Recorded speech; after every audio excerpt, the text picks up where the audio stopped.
Imagine, just for a second, that the high-tech glow of modern-day New York suddenly blinked out like somebody flipped the switch and killed the lights.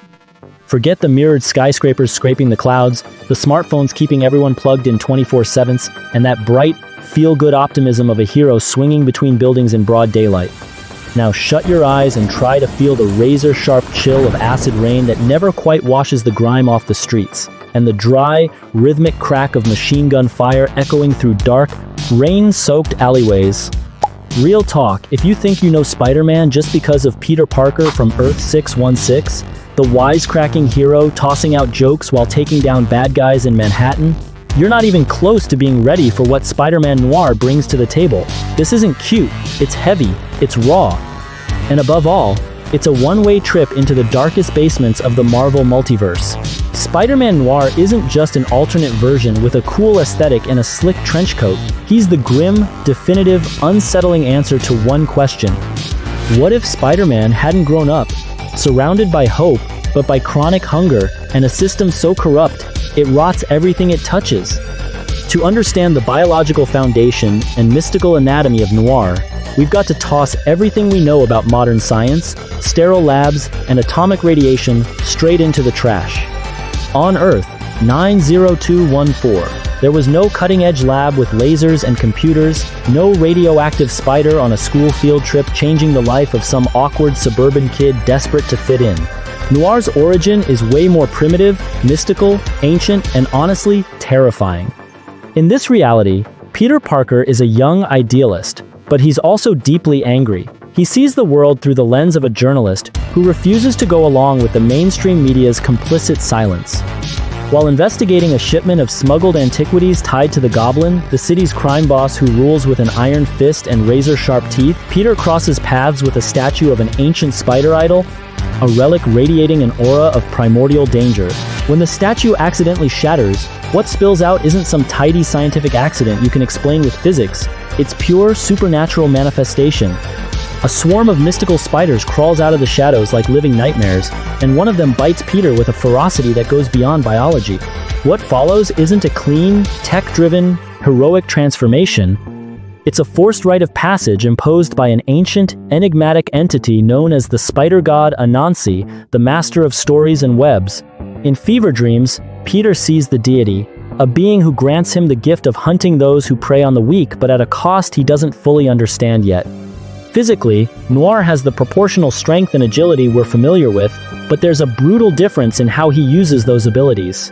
Spider-Man Noir stands about 5'10" and weighs roughly 175 pounds, but don't let the athletic build fool you. His strength is superhuman, letting him lift heavy objects and overpower physically stronger opponents with animalistic ferocity. Unlike the classic Spider-Man, he doesn't move like a circus acrobat, he moves like an urban predator. He treats Gothic architecture like an extension of his hunting body.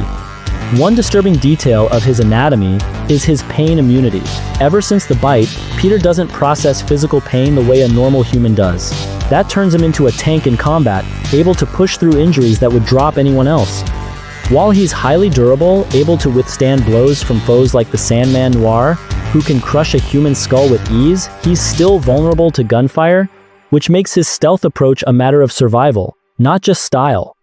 Compared to the 616 Spider-Man, Noir is less superhuman and more inhuman. His powers operate through a blend of instinct and mysticism. His wall-crawling ability is often portrayed as more grounded, more like tactical parkour, relying heavily on direct hand and foot contact, and feeling less magnetic than the 616 version. His spider sense isn't just a biological buzz in the back of his skull, it's a sharpened, mystical survival instinct, basically Anansi's voice whispering in his mind. He produces a liquid black organic silk, but unlike other versions with organic webbing, like Tobey Maguire's Spider-Man Noir's webbing, is often described as rougher, more like raw silk threads or a hunter's net. He expels it in bursts that resemble black smoke or liquid shadows before it solidifies. Noir's accomplishments aren't about saving the universe every other Tuesday, they're about ruthless efficiency. He hunted down and dismantled the Goblin's empire and didn't hesitate to kill the Vulture to save Aunt May. During multiversal events, he proved his worth against the Inheritors beings who feed on spider totems. His greatest act of courage came in his final stand against Morlun. Realizing brute force wouldn't cut it, he detonated a grenade on his own belt in an attempt to take the villain down with him, showing that his resolve goes beyond his own life. Peter was later resurrected by the Spider God himself because his service to the web wasn't finished. But Noir's true strength lies in his morality. He doesn't live by, "With great power comes great responsibility." His philosophy is more blunt. If power is corrupt, it's the people's job to tear it down. He's a vigilante who carries heavy pistols, fully aware that in a city where the cops are bought and paid for, a punch to the jaw won't fix a thing. Sometimes, when a wound is gangrenous, you need a scalpel. This guy is radically different from any other Spider-Man because his moral compass isn't painted in bright primary colors or defined by some golden age code of ethics. It's buried in endless, agonizing shades of gray. He was shaped by the Great Depression of the 1930s, by breadlines stretching for blocks, and by the indescribable trauma of watching his beloved Uncle Ben get devoured, and I mean devoured, literally, piece by piece, in an act of pure barbarism committed by the Vulture. In this universe, the Vulture isn't some old dude with mechanical wings and a superiority complex. He's a disturbed, animalistic cannibal serving as the most twisted watchdog of Norman Osborn's criminal empire. And that changes everything in a young man's head. It shatters any illusion that the world is fair or that good always wins. For Noir, the logic is straightforward and ruthless. If power is corrupt, if it oppresses and enslaves, it must be brought down and destroyed without mercy or hesitation. No exaggeration, his version of justice is dark, vengeful, and often terminal. He will kill if the situation calls for a final verdict, and he doesn't apologize or go looking for redemption afterward. That brutality doesn't come from some inherent character flaw or cheap bloodlust, it comes from trauma overload. He's the symbol of a decaying city that doesn't have time for uplifting speeches or moral lessons, only for raw survival of the strongest or the smartest. He's the hero the Great Depression deserved and needed, someone who isn't afraid to get his hands dirty so others might get a single day of peace in the chaos. The evolution of Spider-Man Noir across different media over the years is a fascinating case study in how uniquely he captured the imagination of comic fans and pop culture as a whole. It all kicked off with the Marvel Noir line in 2009, an ambitious, experimental, visually striking initiative that reimagined the publisher's biggest icons through the gritty lens of pulp novels and classic mid-20th century film noir. In the hands of David Hein and Fabrice Sapolsky, with the dark art of Carmine Di Giandomenico, Noir emerged as sharp social commentary, tackling class struggle and the rise of fascism in Europe and America. But he really broke into the mainstream with the release of Spider-Man Shattered Dimensions in 2010. For the first time, players got to feel what it meant to be noir in an interactive setting. The focus wasn't flashy, acrobatic, over-the-top combat against waves of enemies, it was pure stealth. Strategic use of shadows, silent takedowns, one by one. Fear was Peter Parker's primary weapon in that universe, turning the hunter into an urban legend criminals genuinely dreaded. Years later came the global breakthrough with Spider-Man, Into the Spider-Verse. The revolutionary animation delivered a stylized black and white aesthetic, complete with old newspaper halftones, and Nicolas Cage lent his unmistakable voice to a version that was melancholic, unintentionally hilarious, and deeply menacing all at once. Cage perfectly captured the essence of a man out of time, a weary detective who can't quite wrap his head around how the modern world can be so annoyingly colorful while his own heart is still trapped in the permanent shadows of 1933.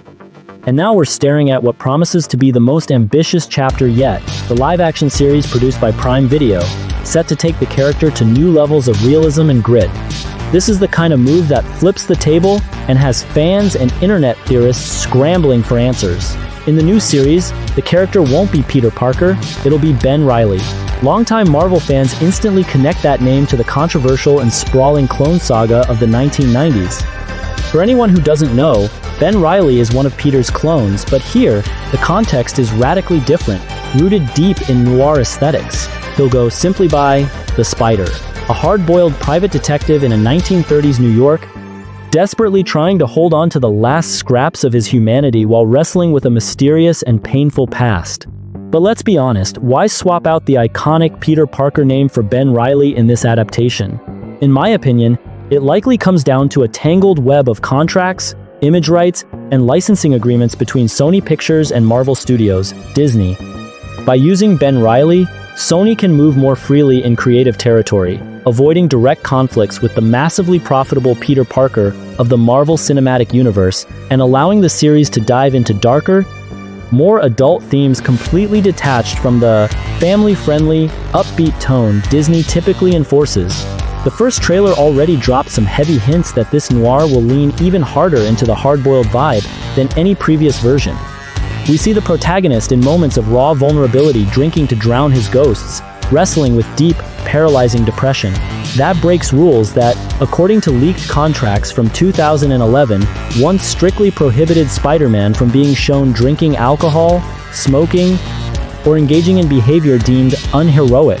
The switch to Ben Reilly and the stripped-down title, The Spider, feels like a smart, strategic move to give the character full freedom to be as brutal, broken, and complex as the story demands. It's Sony basically saying, loud and clear, this isn't the classic hero rescuing kittens from trees or helping little old ladies cross the street. This is the guy who hunts the wolves that devour the sheep in the dead of night using tactics that would make Captain America lose sleep. Bringing Nicolas Cage back to reprise the role this time in the flesh is nothing short of a masterstroke. Cage naturally carries that magnetic energy of someone who's stared into the abyss and, out of stubbornness or necessity, decided to live there for a while. He brings a mix of existential exhaustion, poetic melancholy, and near unhinged determination that fits noir like a glove. The series promises to dig deep into the full anatomy of a vigilante who no longer believes in happy endings or cheap redemption, exploring not just his physical feats and brutal fights, but the slow, painful erosion of his psyche in a world seemingly designed to crush any trace of goodness or hope. In the end, when you break down the anatomy and origin of Spider-Man Noir, it's crystal clear he's way more than just another alternate universe variant created to fill comic book pages. He's living proof that the core concept of a hero is always shaped by the era and social context surrounding him.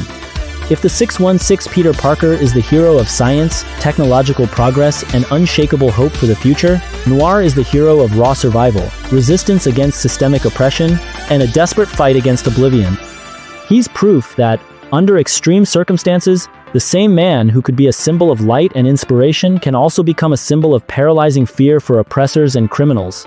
So, what about you, Spider-Man Noir? Your favorite? Or are you still rocking with the bright colors of Earth 616? Do you think switching to Ben Reilly is going to give the character a fresh identity, or push fans away? Drop a comment and share this with that friend who still thinks Spider-Man is just for kids. Catch you in the next video. I'm out.